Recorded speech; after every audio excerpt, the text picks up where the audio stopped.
Shri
Sometimes when you're giving a class and boys are sitting in the back, they start throwing rotten tomatoes and things. And up close I can see who he is.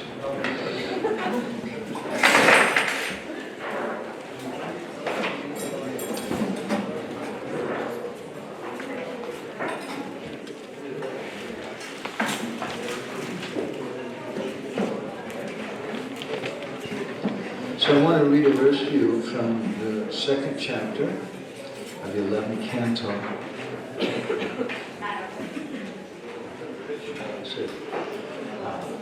Text number 46. This is a famous verse. We want to establish Yajna community. Our subject has been the art and heart of Vaishnava sanga.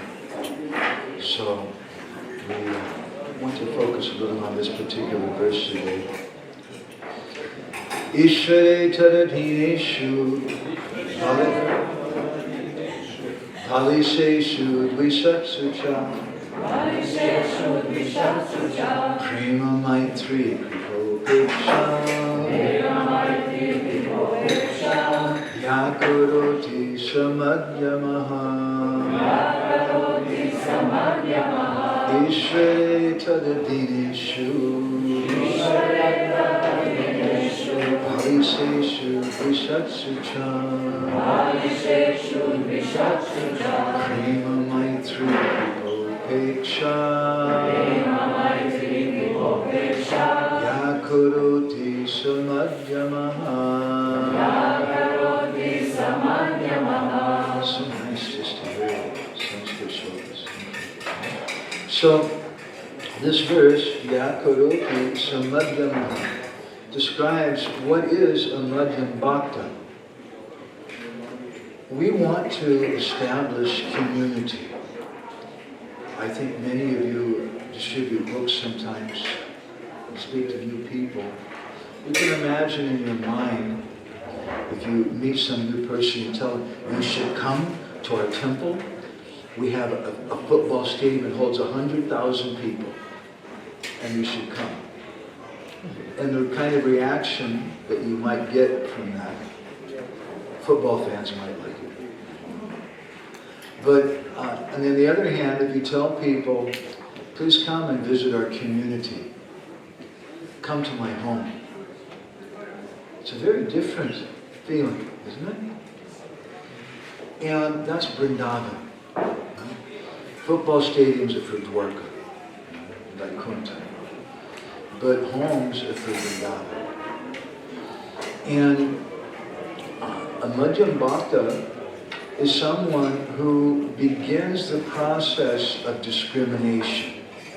Although that's not directly mentioned in the Sanskrit here, in the Bhagavatam, we understand things in two ways. The second canto of the Bhagavatam, in one of the chapter shloki verses, describes Anvaya Vyati Rekabhyam Yatshat Sarvatra Sarvada, that the Bhagavatam speaks directly and indirectly. For example, there's a philosophy, what is it called?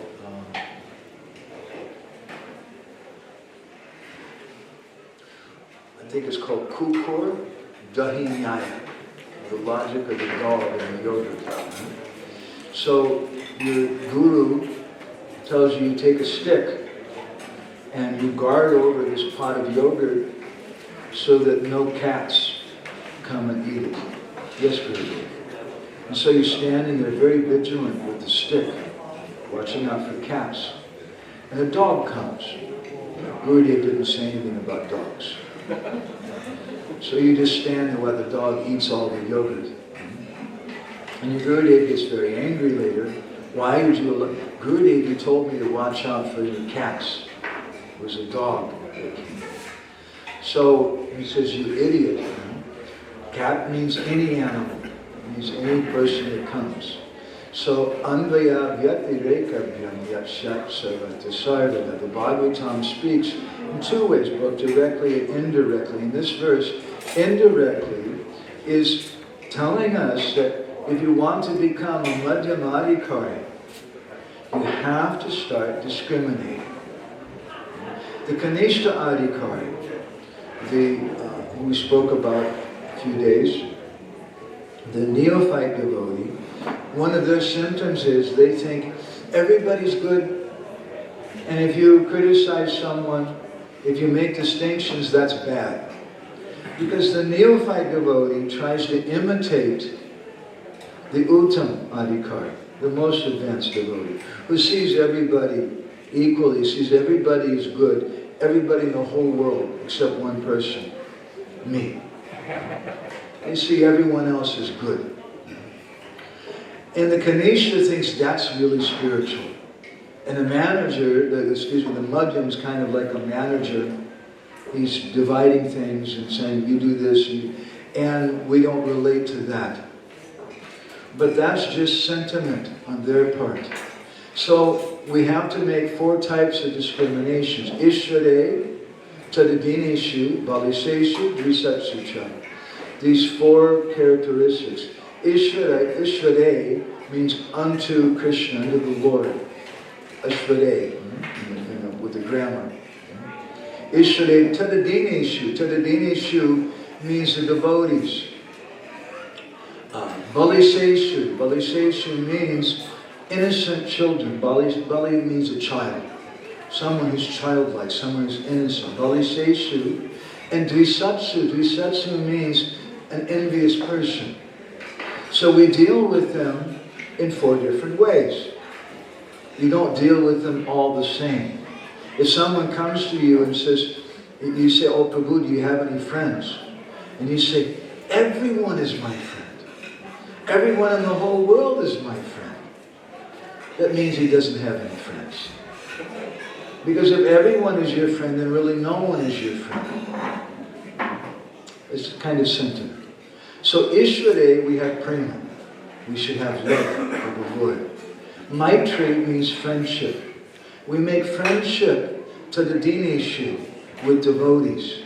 And this, as we were speaking yesterday in the Bhagavatam class, is the foundation of our society and is the prayer of Britasura. Please, my dear Lord, may I always have friendship with the devotees. Prema Maitri Kripa.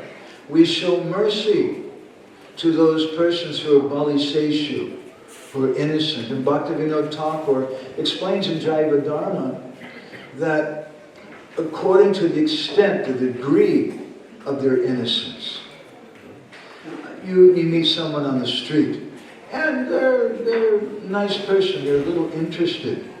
But if they're only a little interested, then you can only give them a little mercy. But if they're a lot interested, if they're very, very sincere, very, very simple, very childlike, then you can give them everything. And therefore, my Guru Maharaj used to say that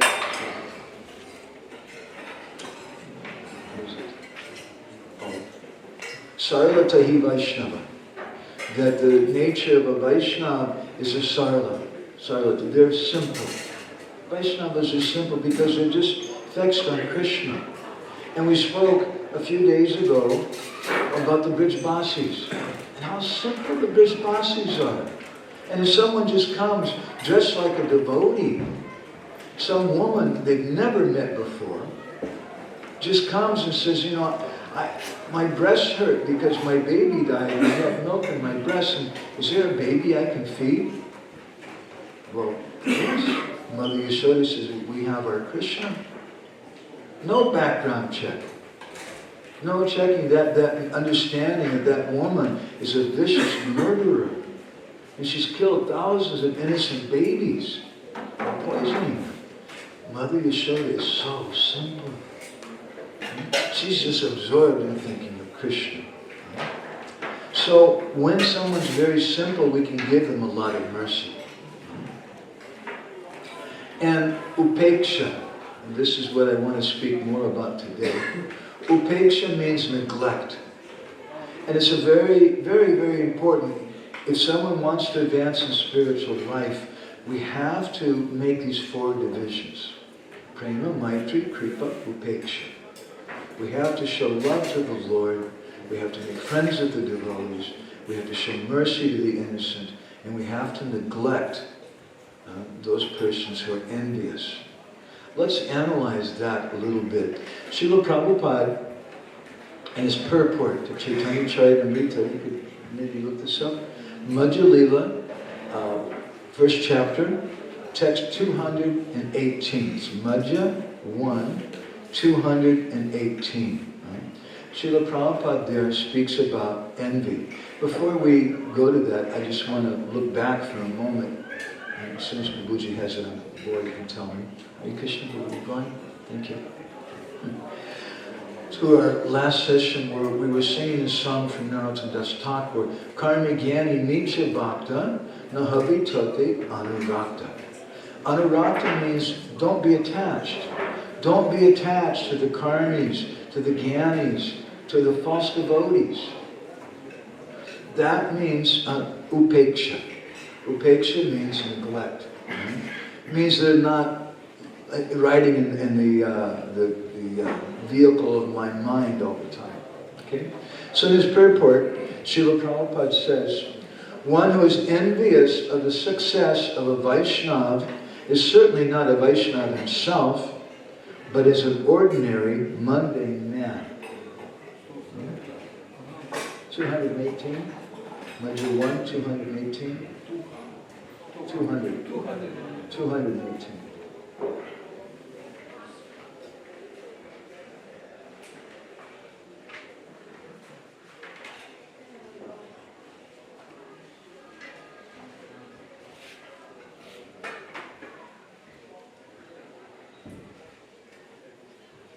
Very important purport in Srila Prabhupada.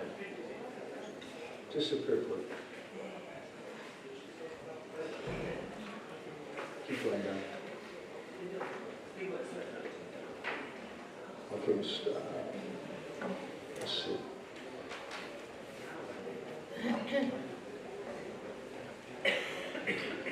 One who is envious of the success of a Vaishnava. Here it is. One who is envious of the success of a Vaishnava is certainly not a Vaishnava himself, but is an ordinary mundane man. Envy and jealousy are manifested by mundane people, not by Vaishnavas. Why should a Vaishnava be envious of another Vaishnava who is successful in spreading the holy name of the Lord? An actual Vaishnava is very pleased to accept another Vaishnava who is bestowing the Lord's mercy.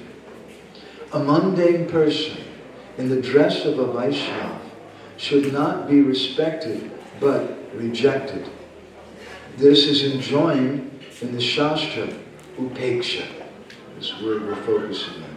The word upeksha means neglect.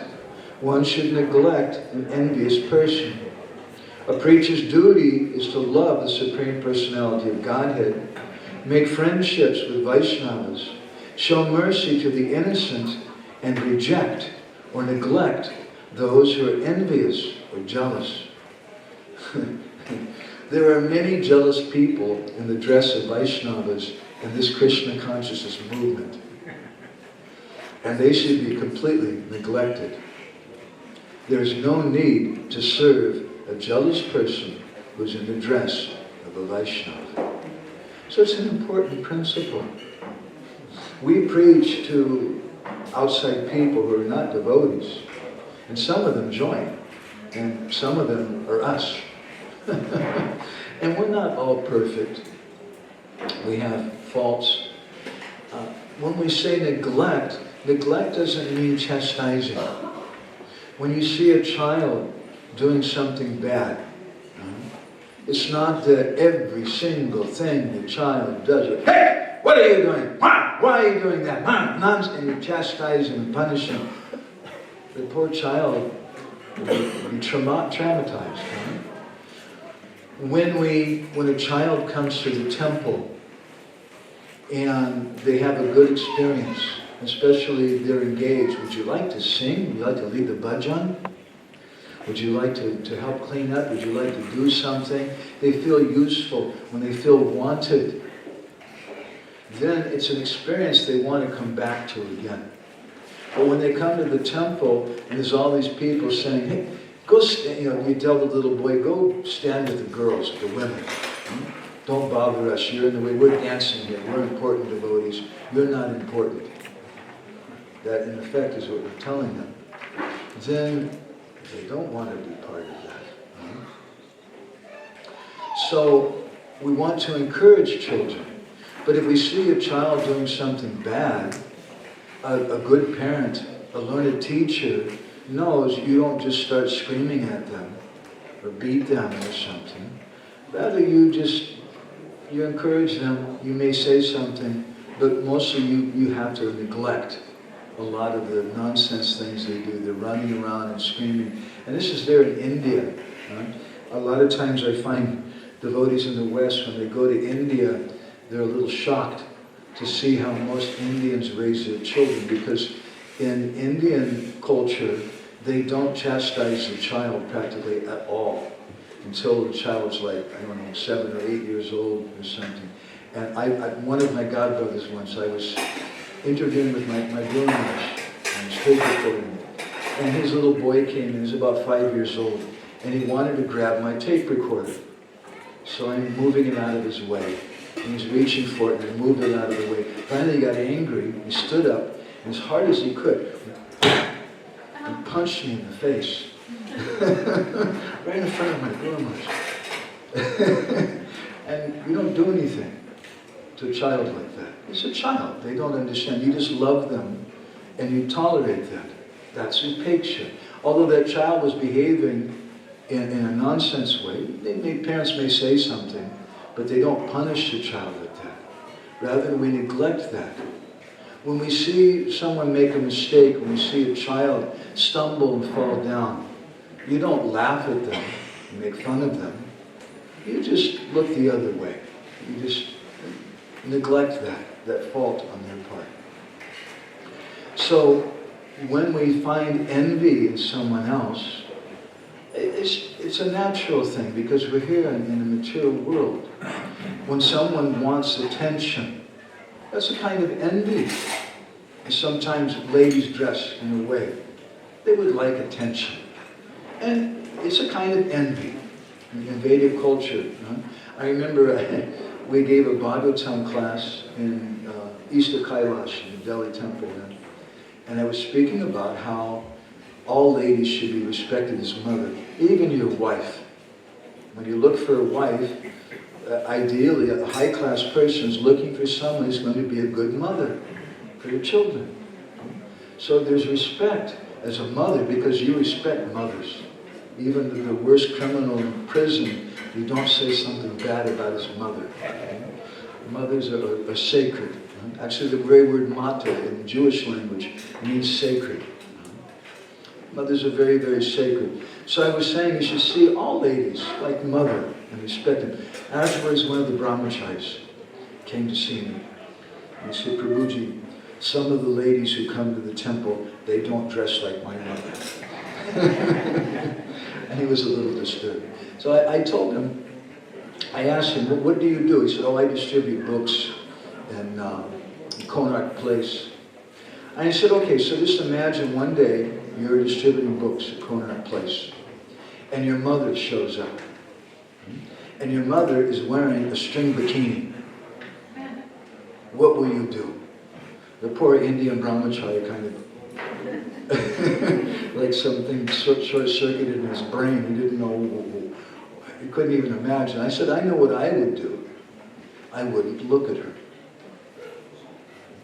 So we dress in a certain way because we want to attract attention. We want people to appreciate us. We want to make some statement. And that's a kind of subtle kind of envy also. But instead of the brahmacharis complaining because a woman is dressed in a certain way, just practice upeksha. Just practice neglect. And don't see that thing. And rather encourage them. Because if I promise you, if none of the men would look at them, then they wouldn't dress that way. Because they want to be appreciated. They want to be accepted. So, upeksha is an important principle. Bhaktivinoda speaks about it again in Jaiva Dharma. He says that, could I have a couple of those? Let me see here. Never mind. Okay, I got it. I'm all right. I'm fine. Slice it up. In Jaiva Dharma, Bhaktivinoda, he explains what does upeksha mean. He says upeksha doesn't mean that if there's someone who's hungry and has no food, and they come to you, it doesn't mean, I'm neglecting you. No, you give them something to eat. It doesn't mean that it's in the winter time and it's cold and someone needs some warm clothes, you don't give them something warm. It doesn't mean that someone has nowhere to go. Maybe you invite them to come and stay in your house. So then what does upeksha mean? Something much, much more severe. Bhaktivinoda says it means we don't speak Krishna Katha with them. If we want to have a Madhyam culture, we have to learn to discriminate. We have to learn to see this is the Lord, this is Gurudev, these are Vaisnavas, These are innocent people, and this is someone envious. And we have to deal with them in an appropriate way. Accordingly, there are 3 different types of discussions: Vada, Jolpa, and Vitanda. Vada is a discussion in the mode of goodness. Vada is a discussion about Krishna. And as a society of devotees, we want to have Vada discussions. A Vada discussion is characterized, according to Madhvacharya, that both participants in the discussion just want to know the truth. They just want to know about Krishna. And if they're proven wrong, they don't mind, because it's not an ego thing. They're just here to understand about Krishna. We want to have Vada discussions. A Jolpa discussion is where one or both participants just want to be heard. They just want everybody to listen to me. And we've seen a lot of discussions like that. We just thought, and you know, my little boy, he won the prize in this, and my daughter did this, and I did this, and I'm like this, and me, and I, and they just go on and on and on. And if you start to say something, well, you know, they don't want to hear about you. They just want to speak about themselves. That's in the mode of passion. That's a Jolpa discussion. A Vitanda discussion is in a mode of ignorance. In a Vitanda discussion, one or both participants just want to win an argument, and they don't give a damn whether it's true or not. You can argue with such a person, take a hammer and hit them on the head. You say, there, I hit you on the head with a hammer. And they'll say, no, you didn't. Those kind of discussions, Jalpa and Vitanda discussions, are just a waste of time. And sometimes as Bhakta Shivadars, we find ourselves in that situation. And when we're dealing with some Jalpa kind of person, then we'd like to stress that, oh, you're such an intelligent person. I can see you're very educated persons like you, like books like this. And you encourage them, you flatter them. Or sometimes we may even have, Madhvacharya says this too, we may have a Vitanda discussion where you're preaching or something and someone comes and wants to argue with you and say that no, Jesus is the way, the truth, and the light, and it's the only way, and wants to argue with you about Jesus. So then you may have to be a little firm because there's other innocent people there. That's Vitanda. But in general, in our communities, we want to have a Vada discussion. We want to speak about Krishna Katha. As we were quoting yesterday, Parasparanam Kathanam Pavanam Bhagavadisam Mito Rata Mitastushtina Vita Mita Atmana. We need to learn how to associate with devotees by coming together and having Krishna Katha.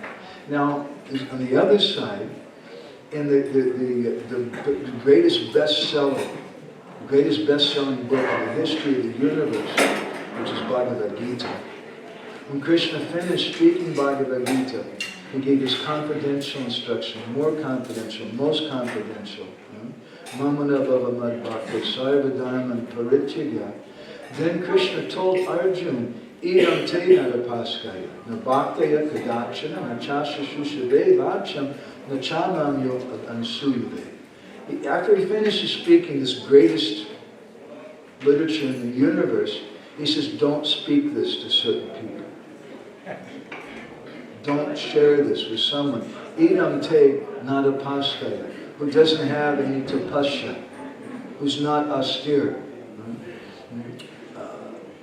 Nabhaktaya, who's not a devotee. Nabhaktaya kadachana, don't ever speak this to someone who's not a devotee. Nachasha shushave, don't speak it to someone who doesn't want to do service.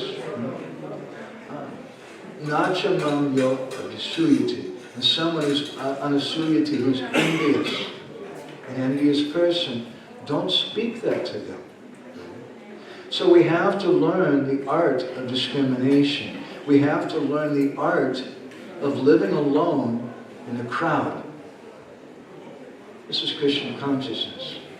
We may be around so many different people. We may be around sometimes so many different devotees. And sometimes the devotees are neophyte.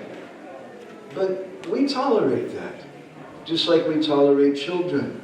We don't give the children a hard time because they're immature. Rather, we just neglect that and we just want to encourage them. And so many new devotees are also immature. It's natural. But we show love to them.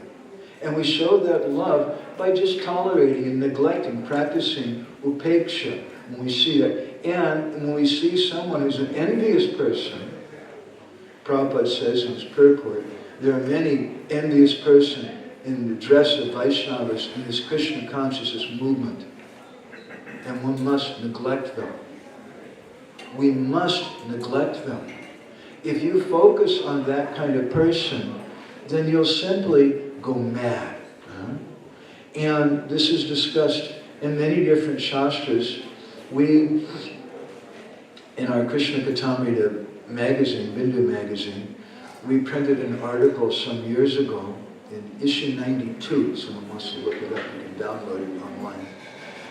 Called Critics Take the Karma. And we started off by reading something from the mundane English writer and philosopher Aldous Huxley. Because what he said was really good. Can I read that to you? You won't be angry, it's not from the Bhagavatam. Okay? Is that okay?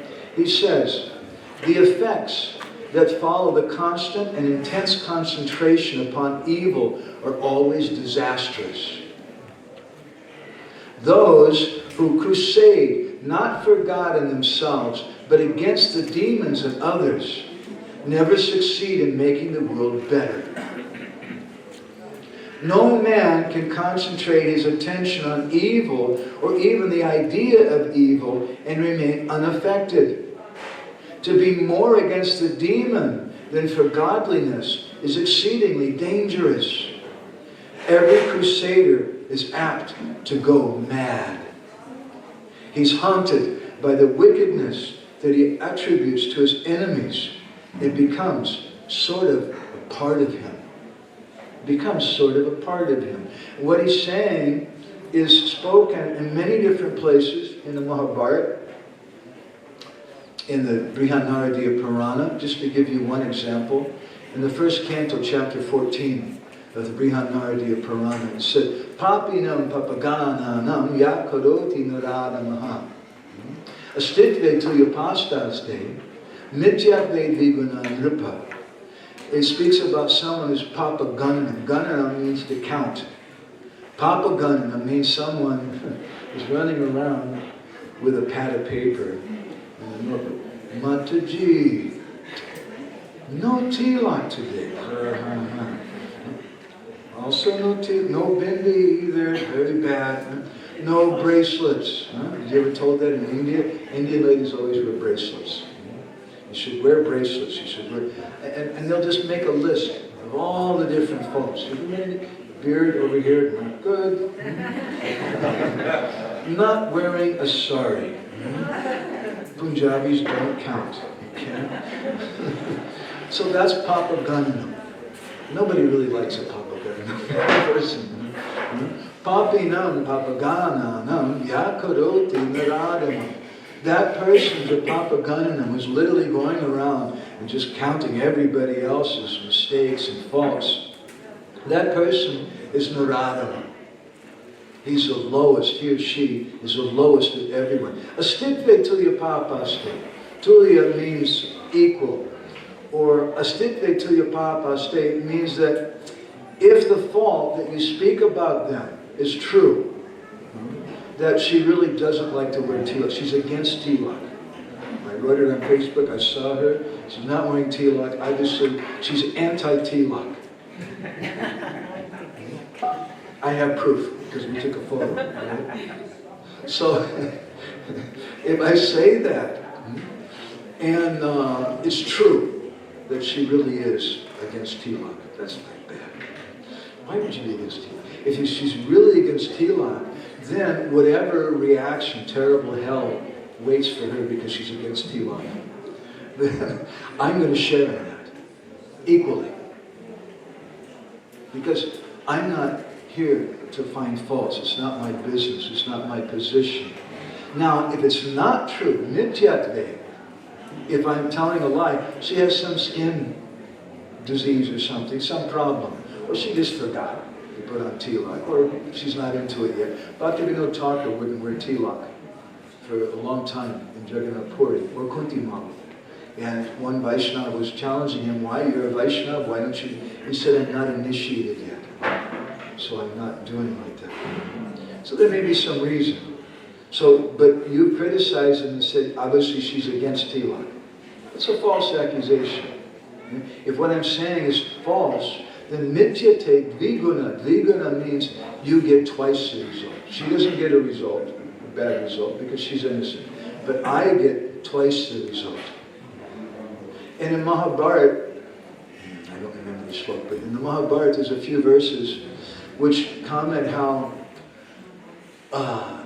if someone is criticizing you and you tolerate that criticism, then something happens. You forgive that critic. That piety of the critic comes to you, and whatever faults you have go to the critic. It's a good trait for persons who are tolerant and humble. And therefore, we're taught that we should be tolerant of other persons and not speak in a harsh way. So when we speak about Madhyam culture, there's 4 different ways we deal with each other, and there's 3 different types of discussions: Vada, Jalpa, Vitanda. What is Vada? Just not even know the truth. It's Krishna Katha. And that's what we want to have with devotees. And in our marriages, and everywhere. And it'll do wonders for all of your relationships. Jalpa is not good for any relationship. You just want to talk on and on and on and make them listen. And they're like, I really got to go. Come on. And Vitanga is someone who just wants to argue with you. They're really a very annoying person. So we want to understand what atmosphere bhakti appears in. Now there's an interesting discussion. Kavi Karnapur is one of Chaitanya Mahaprabhu's eternal associates. He was living in Jagannath Puri. And he wrote a wonderful drama called Chaitanya Chandradoya Natakam. And in Chaitanya Chandradoya Natakam, he wrote about the family line of bhakti. And I made a chart simplifying what he said. Who's the father, who's the mother, who are the children, who are the aunts and uncles. So the father in the family line of bhakti is Bhagavad Anugraha, is the mercy of the Lord. And the mother is Bhagavad Jana Asakti, attachment to the Lord's devotees. So this is the art and heart of Vaishnava Sangha. It has to be art and there has to be heart. The heart is Krishna and the art is Radharani. Radharani is the greatest artist. Radharani is the greatest devotee.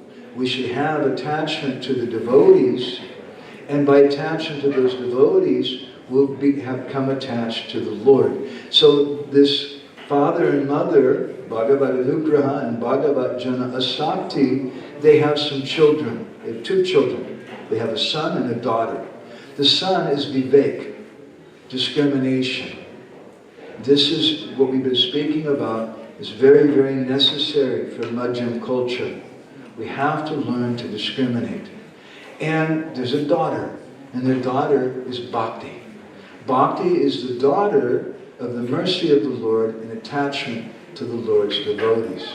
Now, Vivek, discrimination, he also gets married. He marries Mati. Mati is thoughtfulness. We should not only discriminate, but we should be thoughtful in our discrimination. And Vivek and Mati, discrimination and thoughtfulness, they had a daughter. Their daughter is Anasuya, non-enviousness. We want to be free from envy because we were just speaking this verse from Bhagavad Gita. Krishna says, Idam te narapaskaya bhakta kadacha. Don't speak this Bhagavad Gita to certain people. One of it was anasuyave, someone who's envious. So when we have discrimination married with thoughtfulness, then we can become free from envy. Now Anasuya, she also gets married. She has a very nice husband. Sambhava. Samabhava means equanimity, equalness to everyone. That's the nature of non-envy. Non-envy, for next you come to you're equal to everyone. And they had 2 sons and 1 daughter. The sons were Swabhav, naturalness, and Shuddha, purity. These are the 2 sons of non-envy and equanimity. And their daughter is Maitri, or friendship.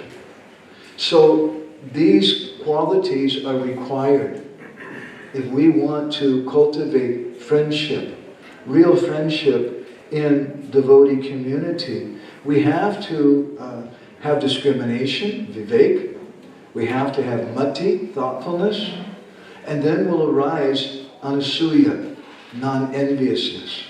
And then that non-enviousness will get married to samabhavam, equanimity, to be equal to everyone. They give birth to children, swabhav, naturalness. Sometimes we're practicing bhakti, where we're trying to have relationships with devotees, but we're not really natural. So this naturalness comes from the qualities of non-enviousness and equanimity. And purity comes from that. And then comes friendship. Real, genuine friendship. Not just a show of friendship. Not just the kind of thing where prabhu, I have to tell you, I think you're probably the most handsome devotee here in the whole room. And definitely the most intelligent. And so many good qualities. And you're my good friend. And by the way, I need to borrow some money. He's very kind. Most people will tell you, get lost. At that point, you feel very hurt. So that's not friendship. But it passes as friendship quite often. Sometimes we want to be popular. And so we're going to everybody and we're acting very humble. Oh, Prabhu, please, I'm very fallen. Please forgive me for my offenses. Or as one sannyasi friend of mine used to make fun of us and say, Prabhu, please forgive me for my obeisances and accept my offenses. Not a good idea. But we put on a show sometimes, and it's not real. So we need to come to the point of being real, of being genuine. And these harsh words are very, very detrimental to bhakti.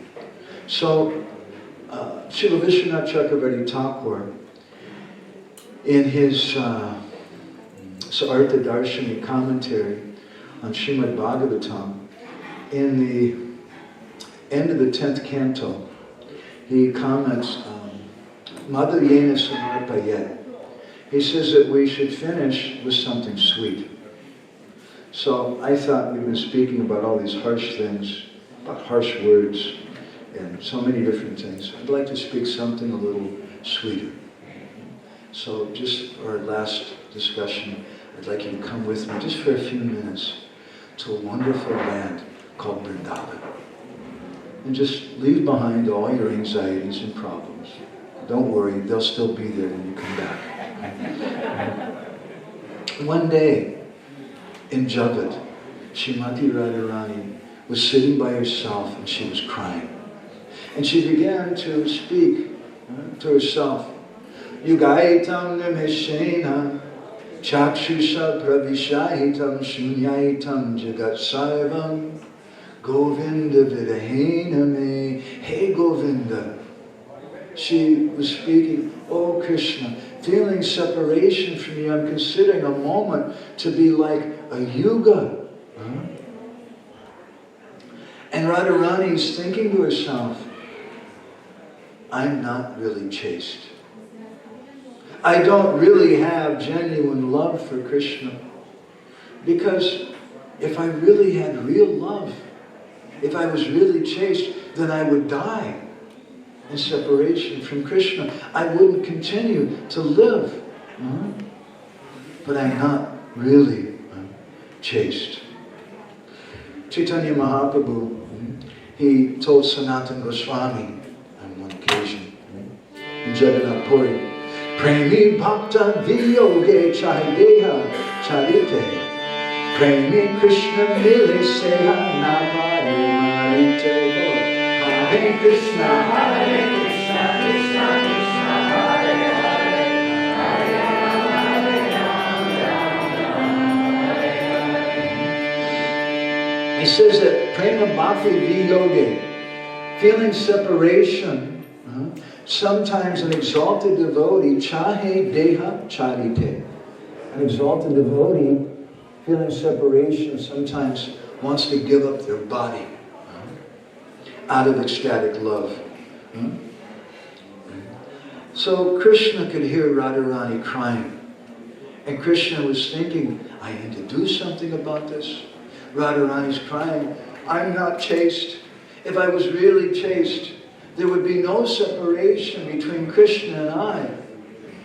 Krishna could understand the feelings of Radha. At that time, Krishna was sitting on the lap of Mother Yashoda, because I'll tell you a little secret, not to offend any of the brahmacharis here, please forgive me. But Krishna's not a brahmachari. Krishna's a mamachari. He's a mama boy. He's attached to his mother like anything. He's thinking about Radharani while he's drinking from his mother's breast. He's a mamachari. And as he's drinking from his mother's breast, suddenly Krishna, his eyes rolled back in his head, and he fell down on the ground unconscious. And Mother Yashoda was, my Gopal, what happened? And it seemed like there was no life in Krishna. And Mother Yashoda started crying and wailing, and Nanda Maharaj and others, they came running. What is it? What happened? What happened? Krishna, my Gopal.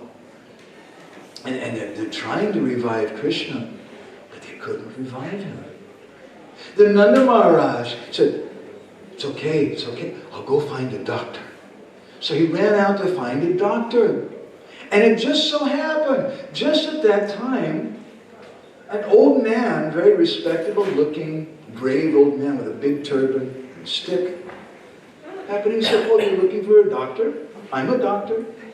Nanda Maharaj said, thank God you're here just at the right time.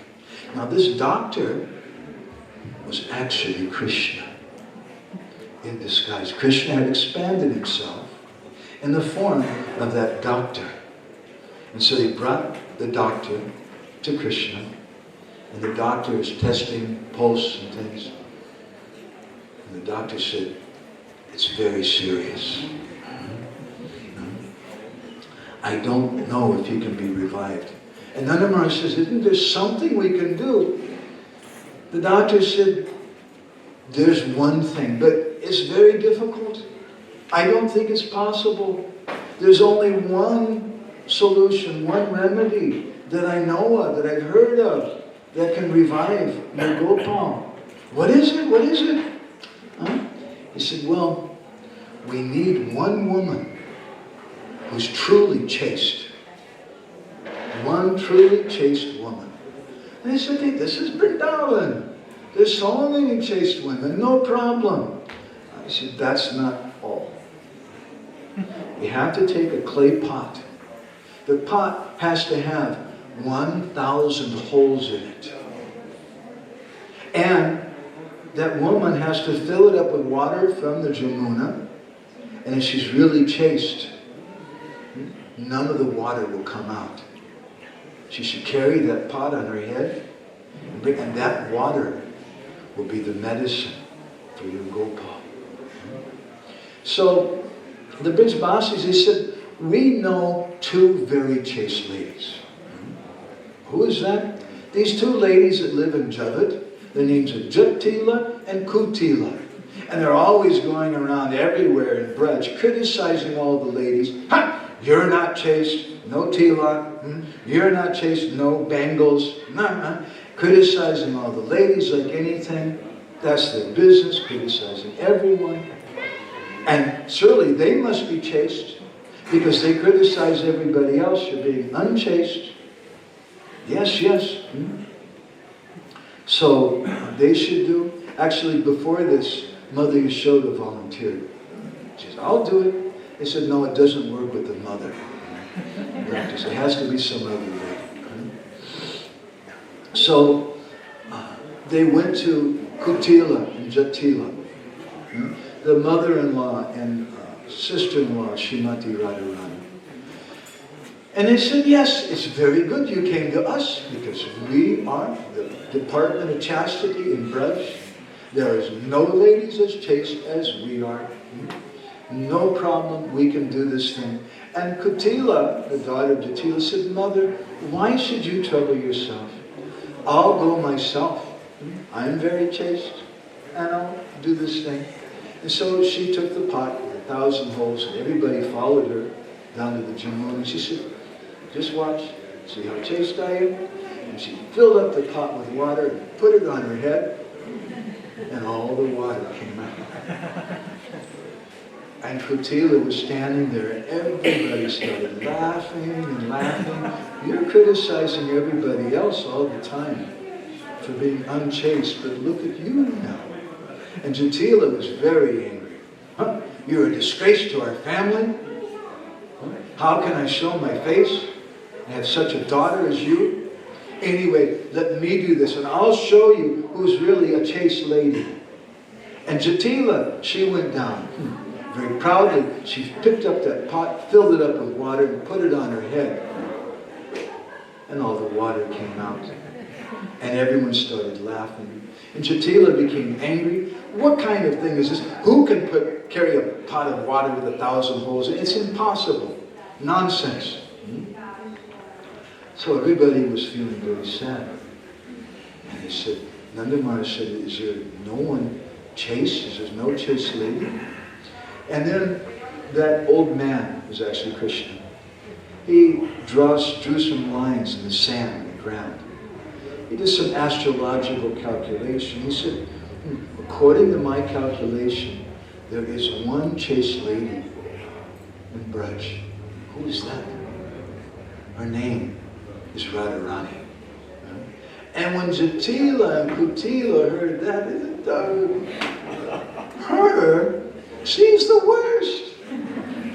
She's the most unchaste lady. You must be joking. Hey, Krishna Chat, we already heard from you.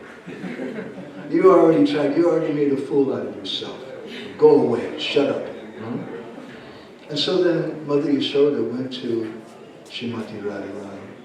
She said, hey, Radhe, my Gopal, I don't know what's wrong with him. He's lying unconscious. And they say only you can carry this pot. Will you please do this? Radharani, she bowed her head. She took the pot. She went to the Jamuna. She filled it up with water and she said one word, Govinda. And she took that pot and put the pot on her head.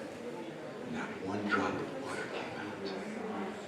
Shri Vishavamanandini Radharani ki, Shri Radharani ki. And then they took that water and the doctor sprinkled it on Krishna. And then Krishna's eyes opened and he looked around and said, what's going on? Why is everybody here? Why do you look so worried? What's happening? And so this is Braj Leela. And it's interesting to know that same Jatila, who's a critic, she's also an eternal associate of the Lord. And as we spoke the other day, her service is Leela Pushtikari, that she helps to nourish the relationship, the pastimes of the Lord. And this same Jatila comes again in Gora Leela. When she comes in a male form, and her name becomes Ramachandra Puri. That personality, for those of you who know Gora Leela, who is criticizing Chaitanya Mahaprabhu like anything, is actually the Tila in Krishna Lila. And it's a way that she shows her love. So we don't hate the critics, but we want to avoid the critics. And we should learn to have a madhyam community. A madhyam community meaning that we learn to have four things: prema, maitri, kripa, upeksha. Where we show love for the Lord, we make friendship with the devotees, we show mercy to the innocent, and we neglect envious persons. If we don't cultivate this in our community, then as a society we won't make advancement. Jayadvaita Maharaj once said something a little strong. He said that actually ISKCON is a Kanishta society of neophytes. That's not surprising, because we preach to new people, and as I mentioned, some of them join and some of them are us. It's not surprising. In a sense, that's even our glory, that we have so many neophyte people. But to serve Srila Prabhupada, we want to have a Madhyam community.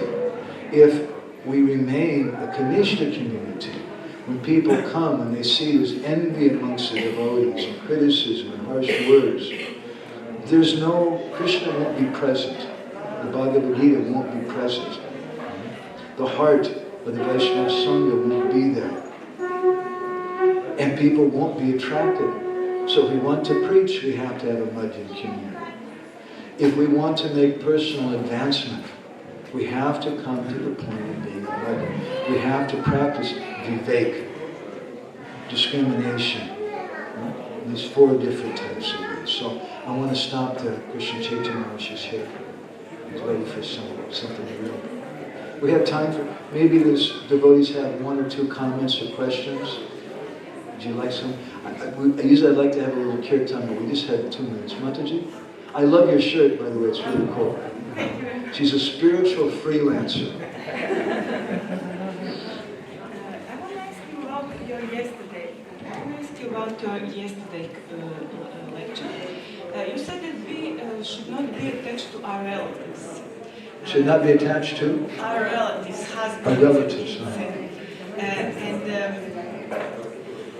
My husband, who is not here now, Dharma Prabhu, he tells me almost on a daily basis that I should be attached to Krishna, not to him, almost on a daily basis. But I'm very much attached to him because he's a very good husband.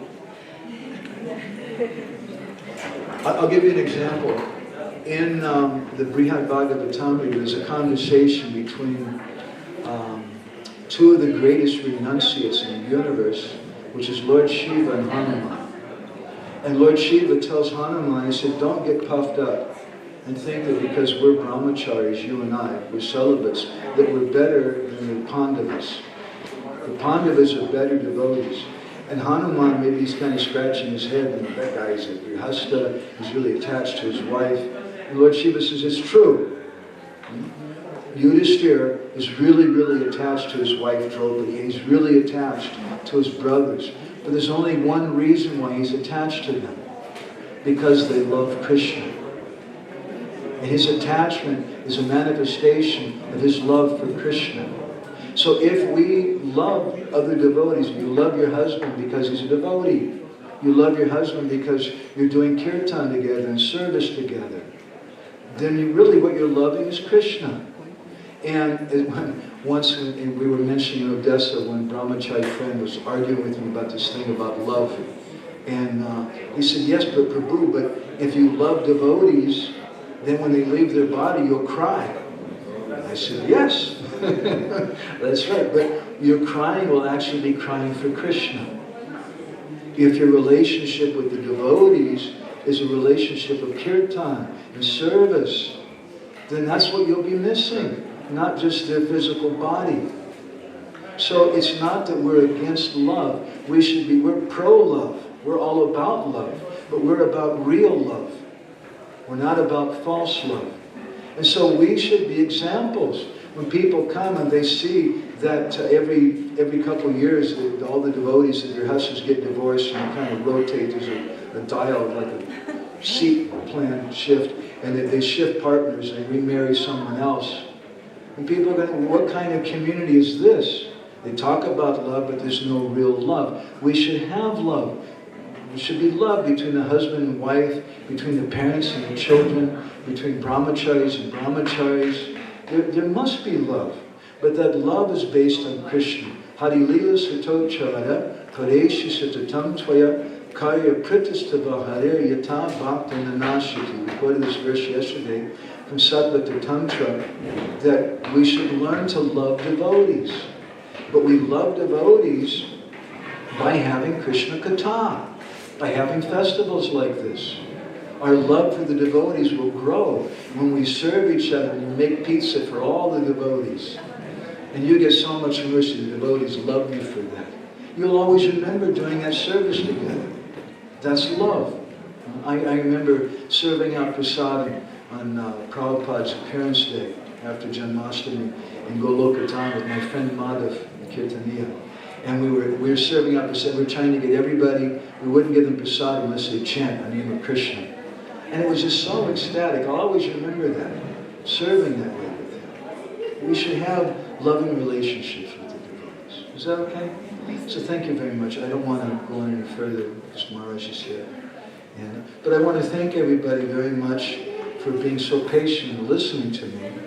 And I do have a benediction that I'd like to ask from all of you. Please, may I always have friendship with the devotees. That's my prayer for all of you.